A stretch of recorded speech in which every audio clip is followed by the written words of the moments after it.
नमस्कार. नवरात्रीच्या या शुभ पर्वात इथे उपस्थित तुम्हा सर्वांचं मी मनपूर्वक स्वागत करते. नवानाम रात्रीणाम समाहारहा असं नवरात्रीला संस्कृतामध्ये म्हटलं जातं.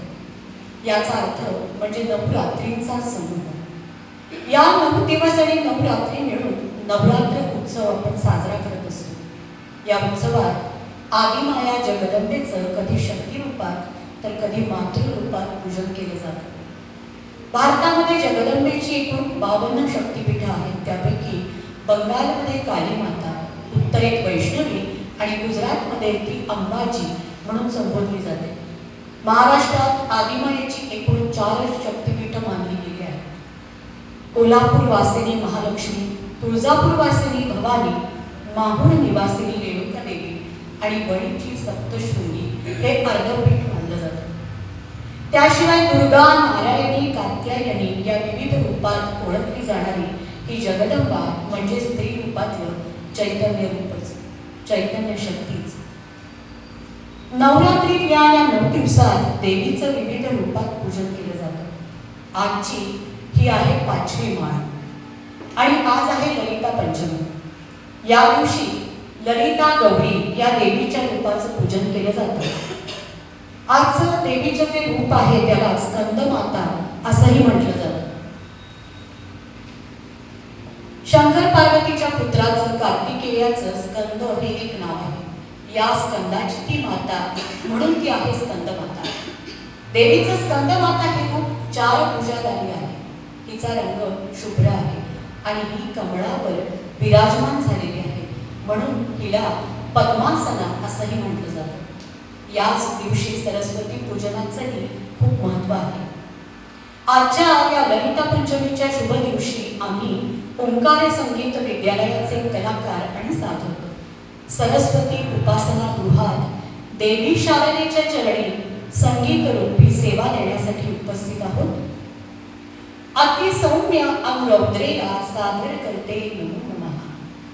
अति सौम्य अनरौद्रेला सादर करते नमो नमः. जगत प्रतिष्ठा अनुकृत्येला नमो नमः. हे नमो नमः. आदिमायेच्या चरणी वंदन करून कार्यक्रमाला सुरुवात करत आहोत. आजच्या कार्यक्रमामध्ये देवी स्तवनाबरोबरच इतरही भक्तिगीतं आम्ही सादर करणार आहोत. आज देवी सरस्वतीचं पूजन म्हणून पहिल्यांदा सादर होतोय राग सरस्वती. सादर करतायत ओंकार संगीत विद्यालयाच्या संचालिका सौ मनीषा फणसरकर. आमच्या वाद्यवृंदांची ओळख करून देते.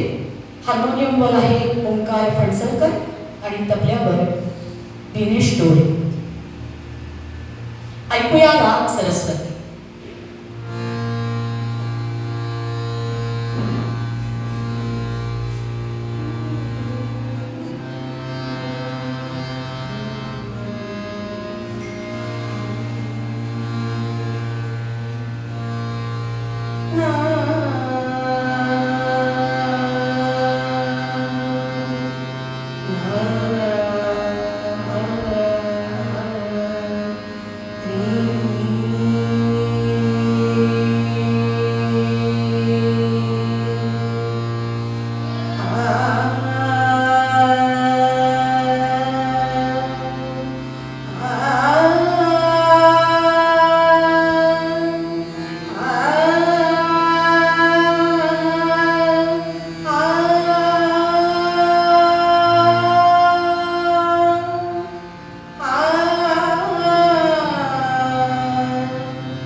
शारदा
शारदा आई सरस्वती रे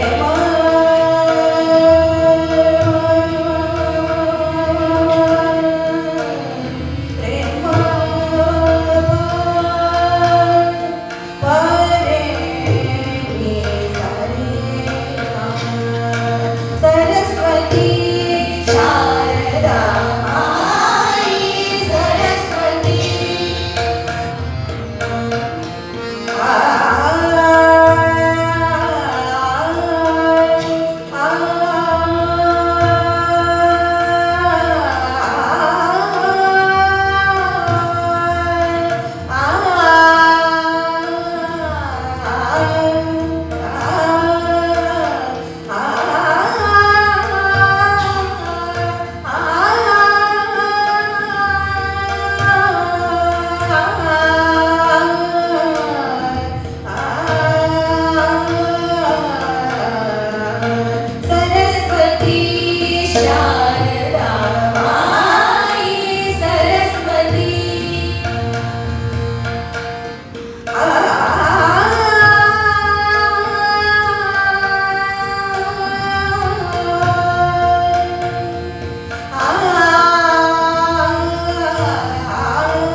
सुंदर रीतीने सरस्वतीच्या चरणी ही सेवा मॅडमने अर्पण केलेली आहे. आता कार्यक्रमाच्या पुढच्या भागाकडे आपण जात आहोत.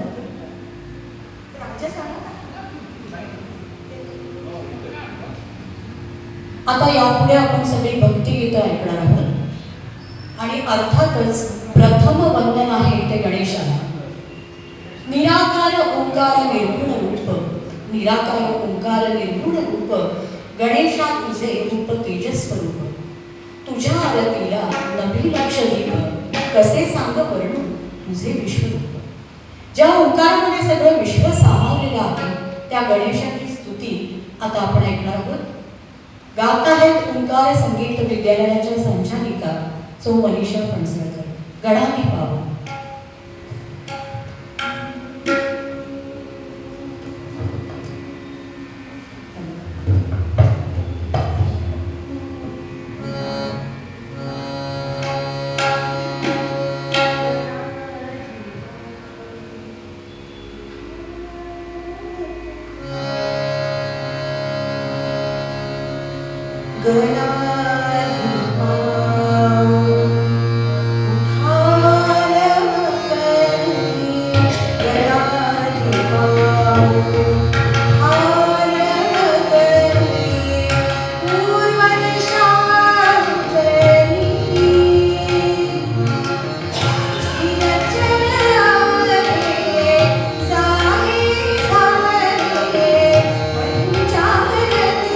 सजली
नवरात्रीतल्या 5व्या माळेला जिचं पूजन केलं जातं त्या शारदेला आता आपण वंदन करणार आहोत.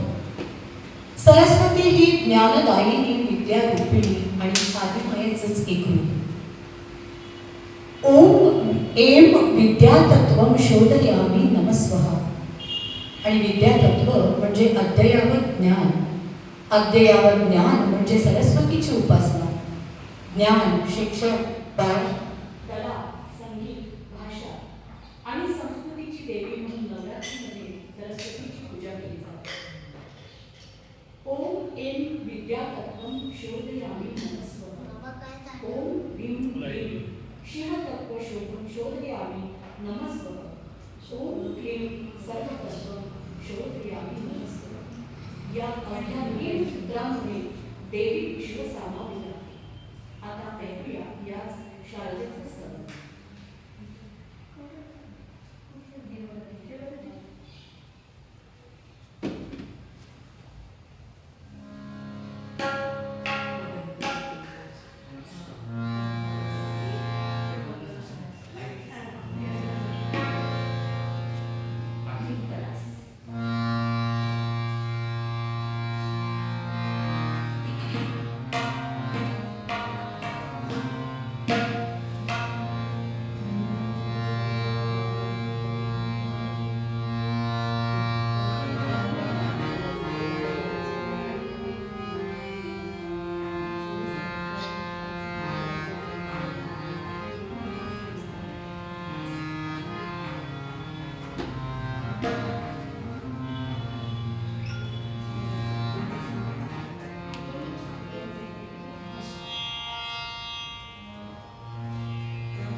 वरदे शारदे वन्दे हे वरदे शारदे वन्दे हे वरदे शारदे शारदे शारदे वन्दे.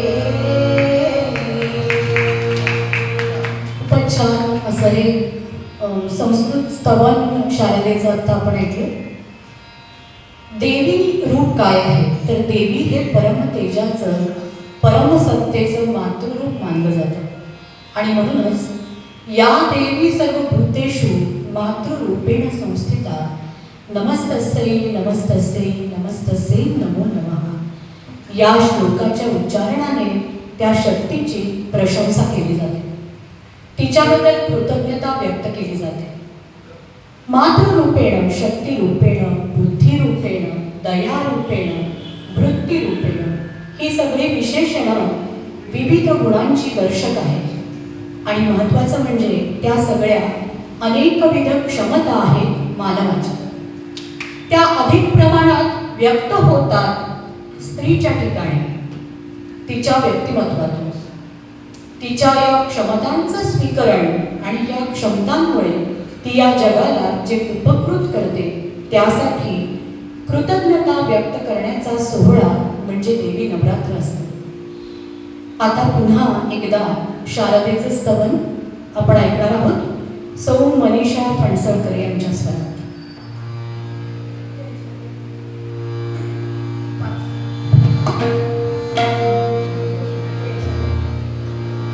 जय शारदे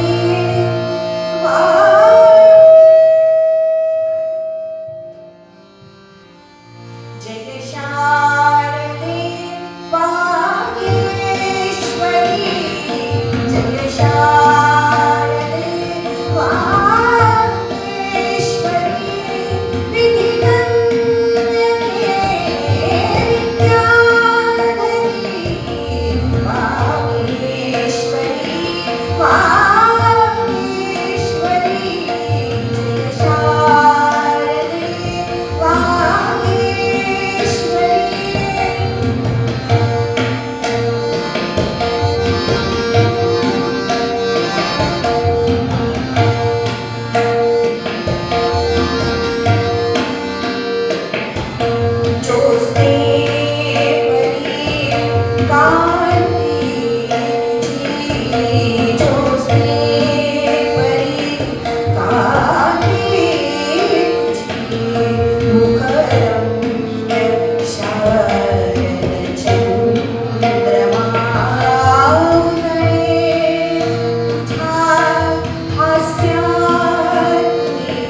झाली असेल नक्कीच. आत्ताच आमचा एक छोटा साधक आत्ता जॉईन झालेला आहे आम्हाला आणि तो उत्तम टाळा वाजवतो. आता तुम्ही बघालच कार्यक्रमामध्ये पुढे. देवीच्या 9 रूपांना नवदुर्गा असं म्हटलं जातं. शैलपुत्री, ब्रह्मचारिणी, चंद्रघंटा, कुष्मांडा, स्कंदमाता, कात्यायनी, कालरात्री, महागौरी आणि सिद्धिदात्री. या 9 देवी म्हणजे वेगळी रूपं नसून एकाच देवीच्या जीवनाचे 9 चरण आहेत. ते कसे आपण आता बघणार आहोत. देवी म्हणजे शक्ती आणि ही अशी शक्ती की जिच्यामुळे शिवाला अर्थ मिळाला. तिच्या जीवनातल्या पहिल्या चरणात ती पर्वतकन्या शैलपुत्री झाली. तिने पर्वताच्या पोटी जन्म घेतला आणि म्हणून ती शैलपुत्री. आणि या शैलपुत्रीला तपात रममाण झालेल्या शिवाशी विवाह करायचा होता. पण शिव तपात इतका तल्लीन होता की विवाह करायला त्याने नकार दिला. हा देवीच्या जीवनातला पहिला चरण. याच पार्वतीला आपण भवानी या नावानेही संबोधतो. तेव्हा याच भवानी मातेची आळवणी आता मी करते या पुढच्या गीतातून. माय भवानी तुझे लेकरू खुशीत तुझी लावी.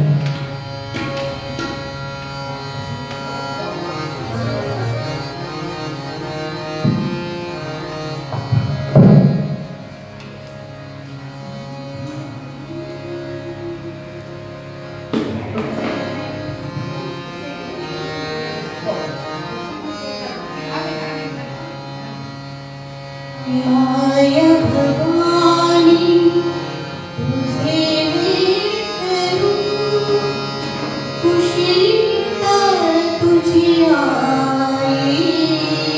सेवा मानून घे आई. सेवा मानून घे आई. माय भवानी तुझे लेकरू खुशीत तुझी आई. सेवा मानून घे आई. सेवा मानून घे आई.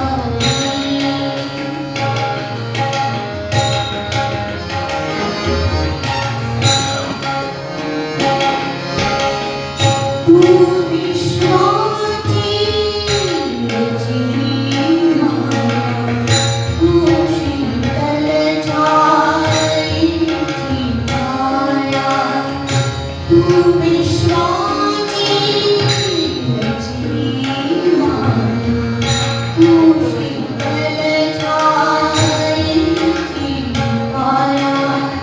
तुझ्या दयेचा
आपल्या पहिल्या चरणामध्ये तपात रममाण झालेल्या शिवाने तिच्याशी विवाह करायला नकार दिला होता. त्यामुळे ती स्वतःही शिवासारखीच तपस्विनी झाली. हा होता तिच्या जीवनातला दुसरा चरण आणि यात ती ब्रह्मचारिणी या नावाने ओळखली जाऊ लागली. देवीच्या तपश्चर्येला पाहून शिवाला जाणीव झाली की जर शिव आणि शक्ती सारखेच सगळे स्त्री पुरुष तपस्वी झाले तर पुढची पिढी जन्मालाच येणार नाही. विश्वाचं अस्तित्वच संपून जाईल. त्यावेळी शिव जागा झाला आणि त्याला जाणवलं की शक्ती शिवाय तो शवासारखा आहे आणि शिवलिंगाच्या पाषाणाला जीवन मिळालं आणि त्याचं बिल्ववृक्षात रूपांतर झालं. हा होता देवीच्या जीवनातला दुसरा चरण. ब्रह्मचारिणी या नावाने प्रसिद्ध आहे. आता पुन्हा एकदा भक्तिगीत आपल्यासमोर सादर होतंय. सादर करतोय ओंकार संगीत विद्यालयाचा एक साधक ओंकार फणसळकर.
स्मरण नवरात्रीमध्ये जरूर केलं जातं.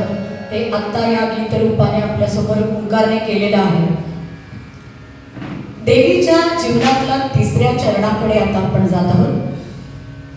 शिव जेव्हा शक्तीशी विवाह करायला तयार झाला तेव्हा देवी आपलं तिसरं रूप घेऊन चंद्रघंटा बनली. चंद्रघंटा म्हणजे घंटेच्या आकाराचा चंद्र जो प्रतिदिन वृद्धिंगत होत जातो आणि या पहिल्या दिवशीच्या चंद्राचं रूप म्हणजे चंद्रघंटा. देवीचं किंवा शक्तीचं हे वाढणारं रूप म्हणजे सृजनाचं प्रतीक आहे. देवी रूप वृद्धिंगत होत गेलं आणि त्याचबरोबर शिव लोप पावत गेला. अर्थातच तो विनाशक झाला. काय आहे हे देवीचं चंद्रघंटा रूप? तर ती दशभुजा आहे आणि तिच्या 10ही हातात शस्त्र आहेत. जसा शिवाच्या भाळावर चंद्र आहे तसा तो तिच्याही भाळावर विराजमान आहे. अशी आख्यायिका आहे की महिषासुराचा वध याच रूपात देवीने केला आणि म्हणून ती शौर्याचंही प्रतीक आहे. आता ऐकूया रामस्तुती. सादर होते सौ वर्षा कुलकर्णी यांच्या स्वरात.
वा वा वा, खूपच छान.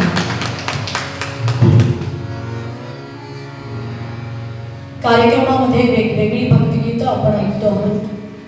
शारदा स्तवन झालं, शंकराचं स्तवन झालं, आता रामांचंही गुणगान आपण ऐकलेलं आहे. जाऊया देवीच्या पुढच्या चरणाकडे. शिवाने शक्तीशी विवाह केल्यानंतर शिवाची पत्नी बनून देवीने त्याच्या बरोबरच्या साहचर्याचा अनुभव घेतला आणि त्यामुळे तिच्या शरीरात उष्णता निर्माण झाली. या उष्णतेमुळे तिच्या चौथ्या रूपाला कुष्मांडा म्हणून ओळखलं जातं. ही देवी अष्टभुजा आहे. कुष्मांडा म्हणजे कोहळा. कोहळ्यात खूप बिया असतात आणि प्रत्येक बी अनंत कोहळे निर्माण करू शकते. ते एक निर्मितीचं साधन आहे आणि कुष्मांडाप्रमाणेच देवीमध्ये समस्त विश्व सामावलेलं आहे. ही देवीच आपल्याला निर्मितीची ऊर्जा देत असते. म्हणूनच नवरात्रीच्या चौथ्या माळेला देवीला कोहळ्याचा नैवेद्य दाखवण्याची प्रथा आहे. या पुढचं भक्तिगीत सादर करायला आली आहे ओंकार संगीत विद्यालयाची साधिका सौ स्मिता कोल्हटकर.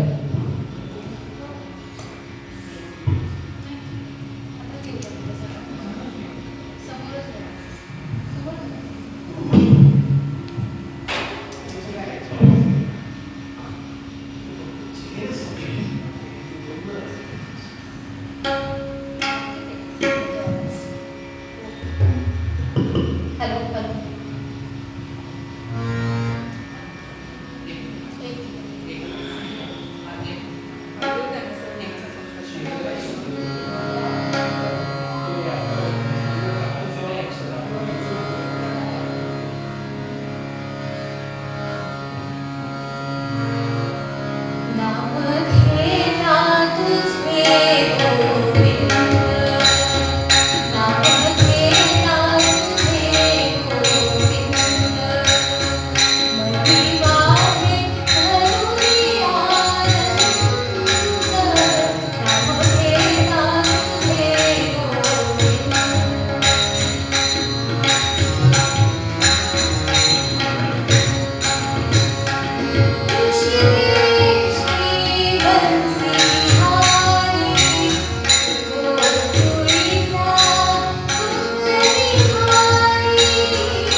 मनापासून तर खूप छान. उत्तरोत्तर कार्यक्रम रंगत चाललेला आहे आजचा आपला. आता जाऊया पुढच्या चरणाकडे. आपल्या जीवनाच्या 5व्या चरणात देवी स्कंदाची माता झाली आणि अर्थातच स्कंद माता म्हणून ओळखली जाऊ लागली. उत्तर भारतात स्कंद हे कार्तिकेय या नावाने आणि दक्षिण भारतात मुरुगन या नावाने ओळखले जातात. मातृरूपात आल्यानंतर स्कंद मातेने तपस्वी विरागी शिवाला सामाजिक सभ्यतेच्या अनुकूल बनवलं. त्याला पित्याचा मान दिला आणि विरागी शिवापासून गृहस्थ अशा शंकरामध्ये परावर्तित केलं. या स्कंद मातेचं हे रूप चतुर्भुज आहे. एका हाताने स्कंदाला तिने मांडीवर घेतलं आहे तर दुसरा हात आशीर्वादपर आहे. वरच्या 2 हातात कमळ आहे. अशी ही वात्सल्य मूर्ती माता म्हणजेच स्कंद माता. या पुढचं गीत सादर करण्यासाठी आली आहे ओंकार संगीत विद्यालयाची एक साधिका मुग्धा वेल्हाणकर.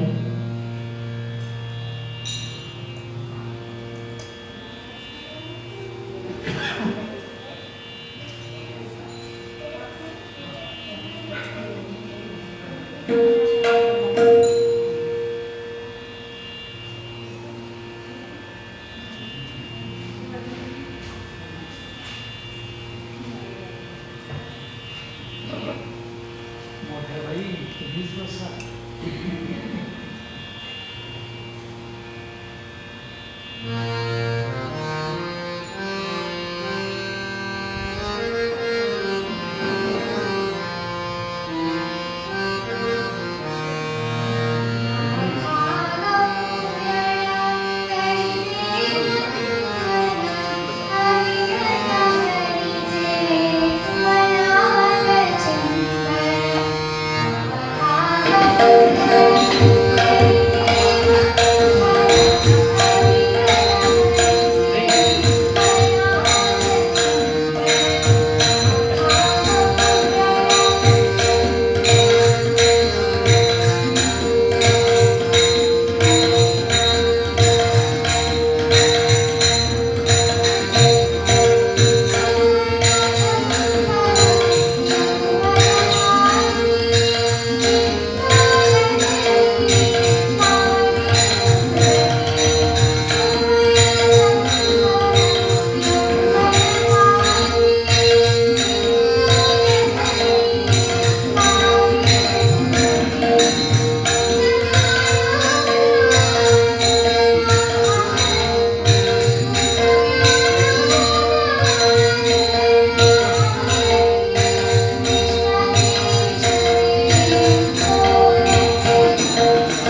आमच्या म्हणजे छोटे साधक आहे विद्यालयाचे त्यात मुग्धाचा आवाज खूप गोड आहे, आता आपण ऐकला सगळ्यांनी. पुढच्या चरणाकडे देवीच्या आता आपण जाणार आहोत. आपल्या 6व्या रूपात देवी क्रोधित योद्धा झाली. हे 6वं रूप जे आहे त्यामध्ये तिने महिषासुराशी युद्ध करून त्याचा संहार केला असं म्हटलं जातं. अभिमानी महिषासुराने घोषणा केली होती की कोणीही पुरुष त्याला पराजित करू शकत नाही, पण तो हे विसरला की तो स्त्रीच्या हातूनही मारला जाऊ शकतो. वामन पुराणानुसार सगळे देव महिषासुराला पराजित करण्याचा उपाय शोधण्यासाठी जमले असताना त्यांच्या क्रोधाने ऊर्जा किरणांचे रूप घेतलं, जे ऊर्जा किरण ऋषींच्या आश्रमात एकत्र झाले. कात्यायन ऋषींनी या किरणांना देवीचं रूप दिलं, म्हणून तिच्या या रूपाला कात्यायनी असं म्हटलं जातं, जे आहे देवीचं 6वं रूप. यानंतर एक ज्ञानेश्वर माऊलींचा अभंग आपण ऐकणार आहोत, तेव्हा थोडंसं माऊलींविषयी मी बोलते. साच आणि मवाळ, साच आणि मवाळ, मी तुले आणि रसाळ, शब्द जैसे कल्लोळ अमृताचे. असं ज्यांच्या लेखनाबद्दल म्हटलं जातं ते म्हणजे संत श्रेष्ठ ज्ञानेश्वर. त्यांनी लिहिलेला प्रत्येक शब्द आणि प्रत्येक अक्षर अमृता समान. समाजातल्या तळागाळातल्या घटकांपर्यंत गीतेचं महत्त्व विशद करून सांगण्याचं खूप मोठं कार्य ज्ञानेश्वरांनी केलं. त्यांचे प्रत्येक ओवी आणि अभंग अवीट गोडीची. म्हणून तर म्हणतात की ज्ञानेश्वरीतली एक तरी ओवी अनुभव आहे. त्यांच्या प्रत्येक अभंगांमधून आपल्याला प्रत्यक्ष विठ्ठल भेटल्याचं समाधान मिळतं, पण अभंगात असलेल्या रूपकातून भक्तीचा आणि जगण्याचा संदेशही मिळतो. आता जो अभंग सादर होतोय तो हेच तर सांगतोय आपल्याला भ्रमराच्या रूपकातून. ऋणू जुणू रे भ्रमरा, सांडी तू अवगुणू रे भ्रमरा.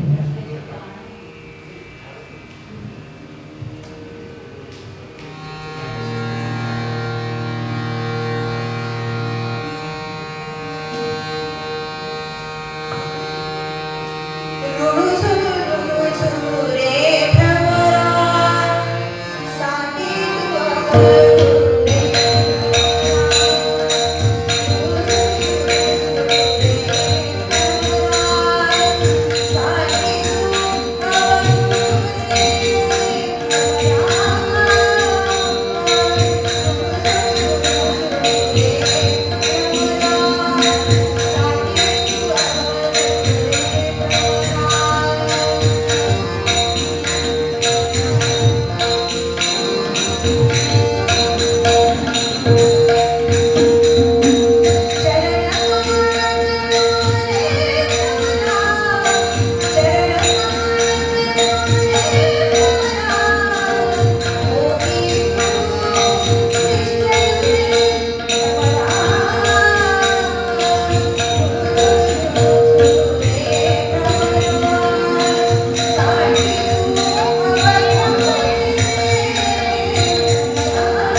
वा वा.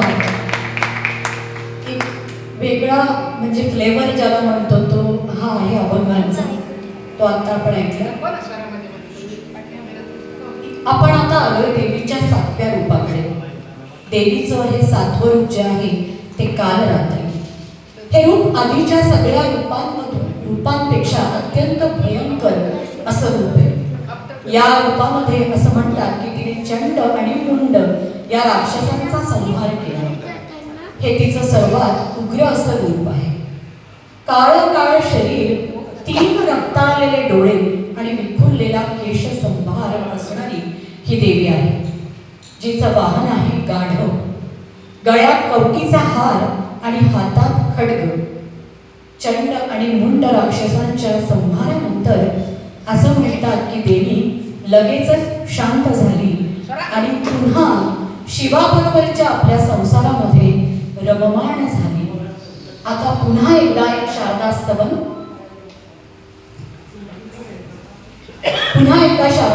आपण ऐकणार आहोत. मनीषा पणसरकर यांच्या स्वरात.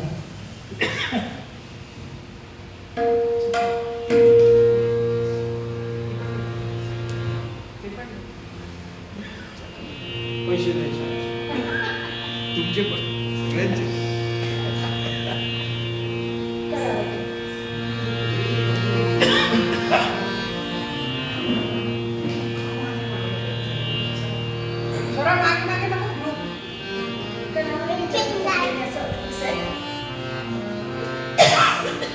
औरंगाबादचेच एक लेखक रे भारस्वाडकर यांनी लिहिलेलं हे गीत आहे.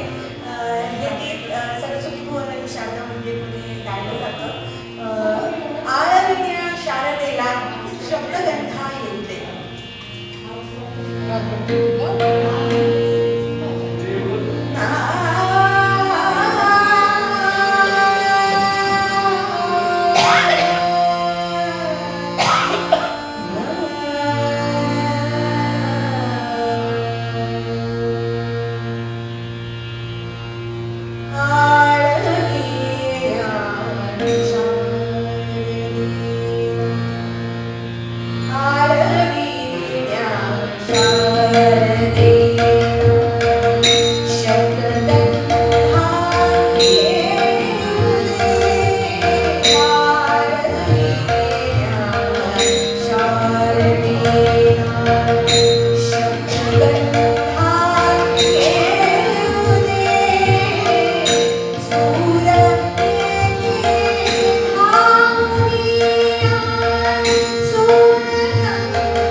रूपामध्ये आपण बघितलं की चंडमुंड या राक्षसांचा तिने संहार केला.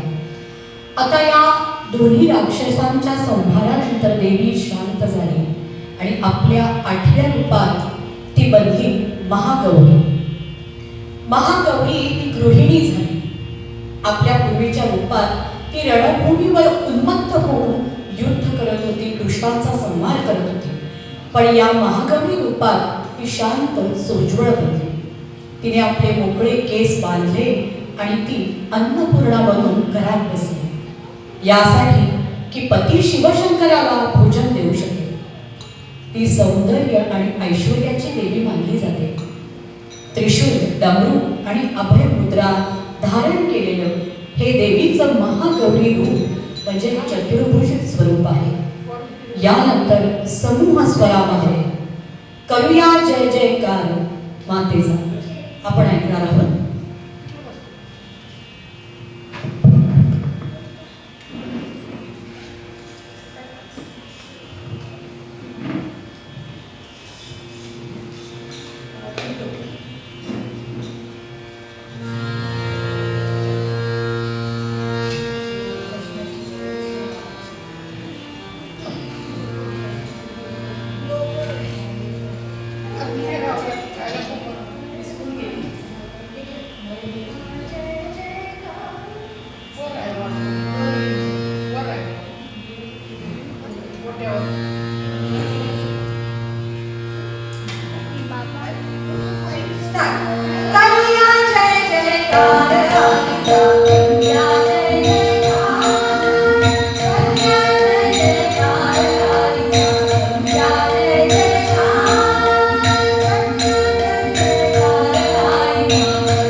देवीच्या जीवनाचा आता अंतिम टप्पा म्हणजे 9वा चरण. आपल्या जीवनाच्या अंतिम म्हणजे 9व्या चरणामध्ये देवी आता सिद्धिदात्री झाली. तिने आपल्या जीवनाचं उद्दिष्ट पूर्ण केलं. शिवाला सांसारिक जीवनाशी जोडलं आणि त्याला सुद्धा स्वतःच्या उद्देशांची जाणीव करून दिली. शिवाचा उद्देश हा होता की संपूर्ण विश्वाला स्वयंशिव या मूल्याची जाणीव करून देणं. देवीने या प्रकारे स्वतःच्या आणि शिवाच्या जीवनाचं साध्य पूर्ण केलं, म्हणून ती शिवाच्या शरीराचा अर्धा भाग होती आणि या प्रकारे तिने शिवाला पूर्णत्व दिलं. ही तिची सगळ्यात मोठी सिद्धी किंवा सफलता होती असं म्हणतात. हिंदू अध्यात्मशास्त्रामध्ये देवीची सगळ्यात महत्त्वपूर्ण भूमिका हीच आहे. आता यापुढे आपण ऐकणार आहोत एक गोंधळ देवीचा.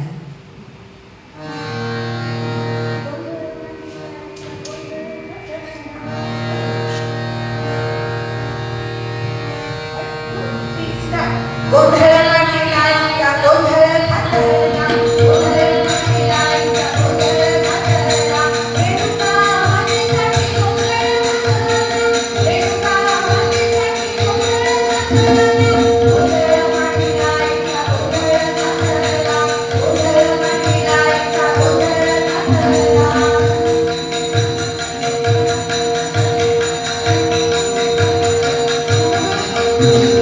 कोल्हापूरची अंबाबाई गोंधळाला यावो, जेजुरीचा खंडेराया जागरणाला यावो, तुळजापुरची भवानीला गोंधळाला यावो, तुळजापुरची भवानीला गोंधळाला यावो, गोंधळ मांडला इतका गोंधळ घातला, गोंधळ मांडला इतका गोंधळ घातला.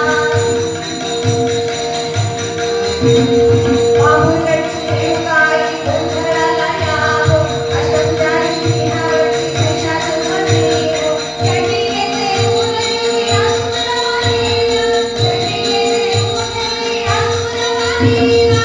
गोंधळ मांडला इतका गोंधळ घातला, गोंधळ मांडला इतका गोंधळ घातला, गोंधळ मांडला इतका गोंधळ घातला.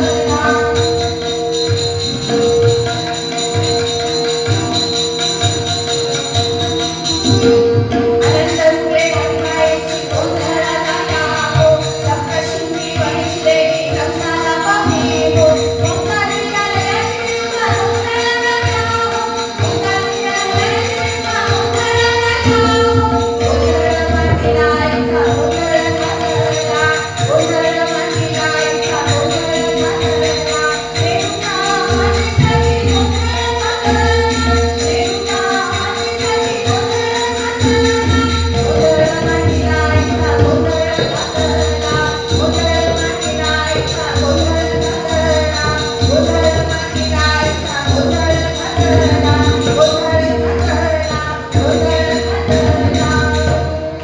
अंबा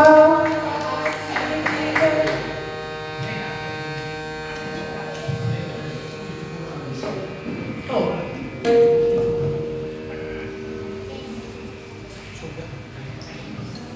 देवीच्या जीवनाचे 9 टप्पे आपण बघितले आणि आता आपण सांगतेकडे आलो आहोत.